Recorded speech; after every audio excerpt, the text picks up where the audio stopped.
statement. Thanks, Steve.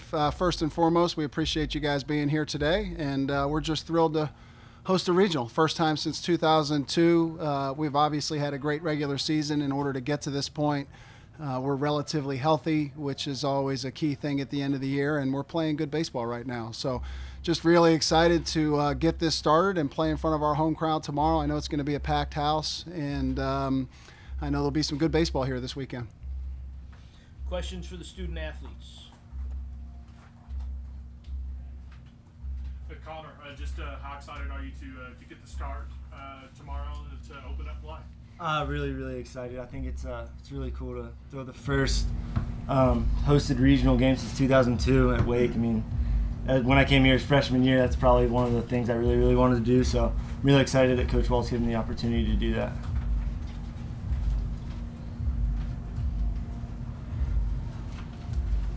Johnny, what's this season been like for you to kind of see the team's fortunes kind of seemingly rise meteorically along with yours? I mean, you're hitting the ball better from the right-hand side.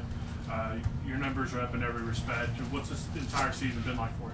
Well, from a team perspective, like going into the season, our goal was to host a regional, and we didn't really have any doubts about that. We knew we had the talent, and fortunately that it all came together. So it's not really a surprise where we're at now. And then from an individual perspective, I guess this past summer, I was struggling a little bit and just kind of thought about switching to right-handed because I have a better swing and more power. So I talked to some people I call coach, and he was on board. So yeah, I just went from there, and just it's pretty tough at first seeing the right-handed pitching, but worked out and helps when you got a bunch of guys in front of you and behind you that are really good. I mean, top to bottom, we have one of the best lineups in the country, so that definitely helps as well. When you made the change, did you ever anticipate the results turning out quite as good as they had? I mean, I didn't really like set any result goals or anything, but just kind of thought it would be the best decision to help my team and help me individually. So I mean, I didn't really think about like what my results were going to be like or anything.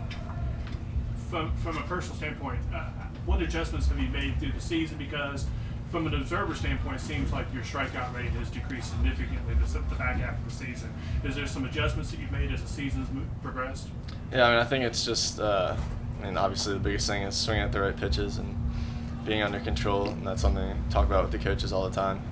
Just sticking with the approach and not giving in, but just really grinding with 2 strikes. So that's something the coaches preach a lot, and something I've really worked on this whole season, but definitely lately too. Connor, as a senior, what's it been like for you and you too, Johnny, maybe to see Wade become more a part of the national discussion over these last couple of years, more so this year, sir? Really interesting, actually. When we got here freshman year, we had a lot of really good talent with our seniors, but there wasn't really that desire to keep going in the season. It was once we got to the last couple weekends, it was like, all right, baseball's wrapping up. Let's go to summer ball. The guys who wanted to go play pro ball, they were just ready to get out of here.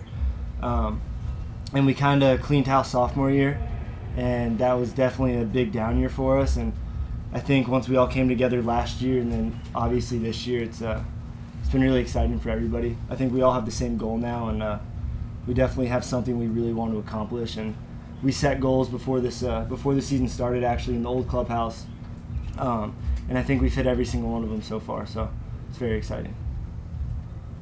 Connor, what do you know about UMBC? What are their tendencies? What can you share with us about how you're preparing for that start tomorrow night? They're very heavy right-handed. They have one left-handed bat.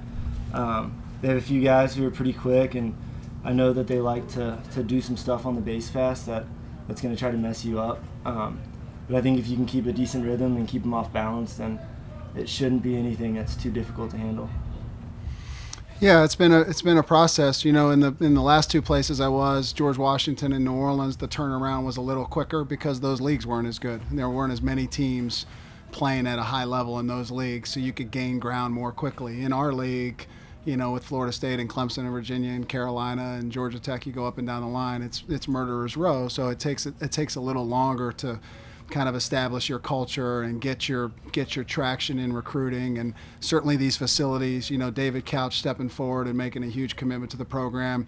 We've always had Ron Wellman's support. To have an AD who's a former baseball coach and cares about baseball makes a huge difference too. So when you put together, the financial resources led by David Couch, the commitment from the administration led by Ron Wellman, and you put a good coaching staff together like we have with, and one of the other ways Ron stepped forward was just to pay our assistant coaches, so we could attract and retain quality assistant coaches, and that's another big part of this that sometimes gets lost. It's one thing to have facilities, but you got to pay coaches to help develop these players. So you put all those things together, and recruiting has gotten incrementally better every year.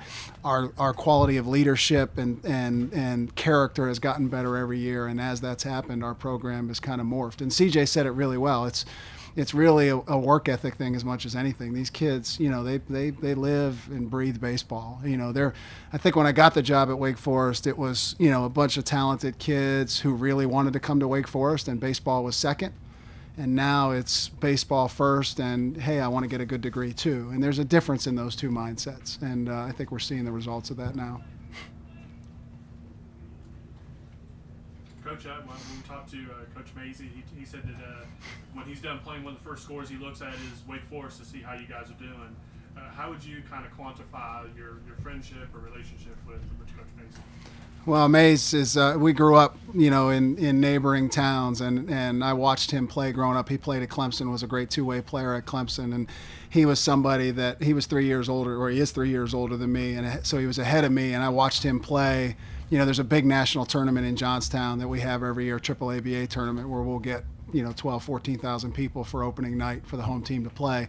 So I grew up watching him play in that tournament. And then when I was 17 and he was 20, I got a chance to play against him and see how talented he was, and then we just had a friendship after that. He played some pro ball and then got into coaching shortly after that, and we've always stayed in touch through the years. But his dad coached me, Forrest Mazie, one of the best baseball people. I learned a lot from Forrest, and Forrest is a big part of the coach that I am today. So between my relationship with Randy and his father Forrest and our ties to Johnstown, I'm rooting for West Virginia in every game they play, except for if we run into him here in this regional.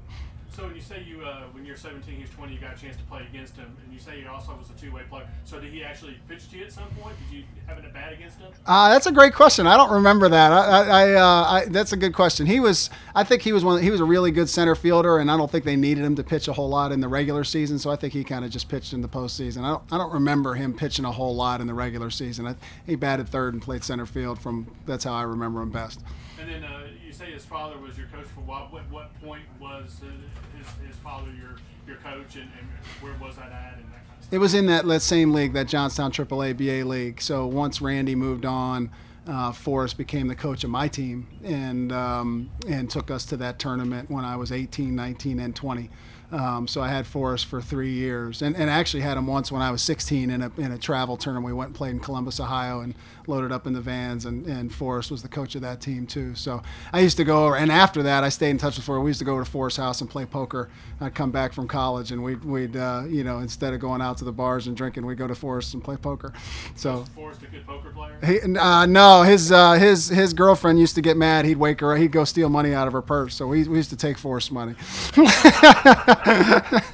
That's why we went back. You don't go back to somewhere where you So is Coach Mazie maybe looking for some revenge for that? I don't even know if he knows about that, quite honestly.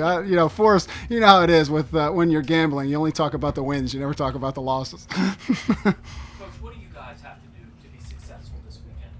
Well, we've got to score runs. We're not a team that's built to win 2-1, 3-2. That's just not how that puts too much pressure on our pitching, quite honestly. And again, not that we're not talented on the mound. We like our club, and we like Colin Palouse and Griffin Roberts at the end of the game and those matchups. But again, to win 2-1 games puts pressure on us to be perfect defensively and on the mound, and that's hard to do.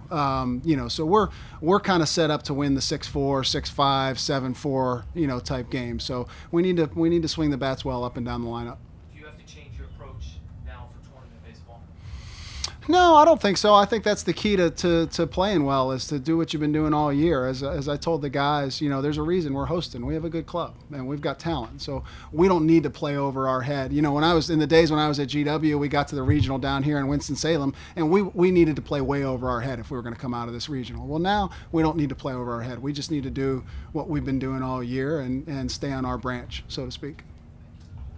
Coach, talk about the benefit of hosting a regional, being at home here, and then reaching one of your goals this year. Yeah, that's huge. I mean, from a recruiting standpoint, you build your team around your ballpark. Your home park. If you've got a big park that you can't hit the ball out of, you're going to be more pitching, defense, and speed oriented. If you got a smaller ballpark, you're gonna want to bang the ball a little bit and be really good in the bullpen. Get into a bullpen game. So that's how we're built to this ballpark. But the second part of that is just it allows our guys to be in their normal routine. What we've done all year. It's nothing different, and that's an important message to our guys that when you're hosting, permeates every aspect of their day. They've got their clubhouse, they've got their bed, they've got, the places they like to eat.